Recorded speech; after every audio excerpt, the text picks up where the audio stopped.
You ever try to cut leather by hand and end up questioning all your life choices? Same. That's why I picked up this Vevor leather plate press from Amazon. And honestly, for the price, this might be one of the best ones out there. So let's take a look, because if you could save some time, frustration, and maybe a few choice words, I'm happy to do it.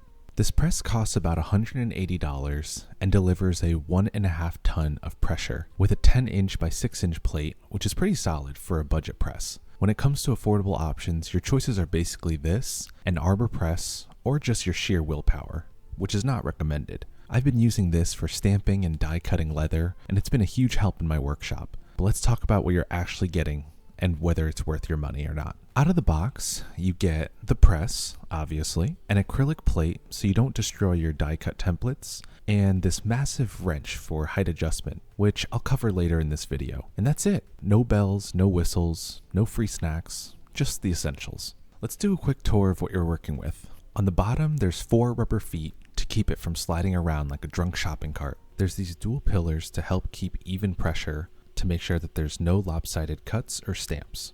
There are these height adjustment bolts. We'll be talking about those later in the video.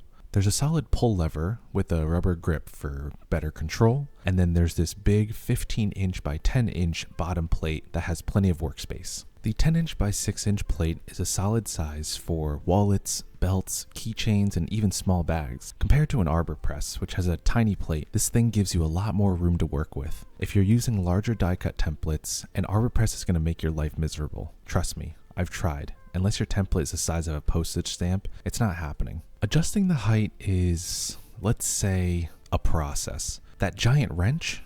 Yeah. It's for twisting these bolts to get your desired height. Sounds easy, right? Except the bolts are in the worst possible spot. You have to keep taking the wrench off and resetting it like you're playing a frustrating game of Twister. Also, the press is heavy. Lifting it to adjust the height is a workout. So my advice, find a height that works for most of your projects and just leave it. Your shoulders will thank you. The handle is detachable, which is great if you need to store it, transport it, or, I don't know, fend off a home intruder. It's long enough to give you solid leverage, so you don't need Hulk-like strength to get good pressure. But just as a tip, keep this thing below shoulder height. If it's too high, you might end up pulling your shoulder, and explaining that injury to a doctor is going to be awkward. Now, I'm not trying to discourage anyone from purchasing this, but I do just want to keep things honest here. And I think there are a couple of things that you need to keep in the back of your mind before purchasing this. The first one being the height adjustment. Like I said, it's a bit of a pain. If you're using this for projects of the same thickness or the same height, you're golden. No need to worry. If not, prepare for some mild suffering.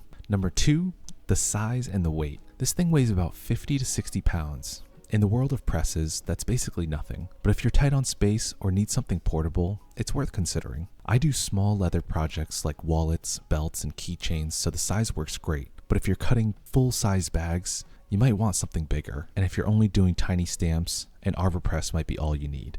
So what's the final verdict? For the price, this press is solid. It saved me a ton of effort with die cuts and stamping, and I definitely recommend it as a first press for anyone starting their workshop. If you found this helpful, let me know in the comments. Do you have this press? Or what do you use for die cuts and stamping? I'll drop a link in the description if you want to check it out. If you're watching this on TikTok, the link will be in my link tree, which the link of that will be in my bio. Also, if you want to support my leather business, check out my handmade leather goods at puredleather.com. As always, thank you so much for watching, and I'll see you in the next one.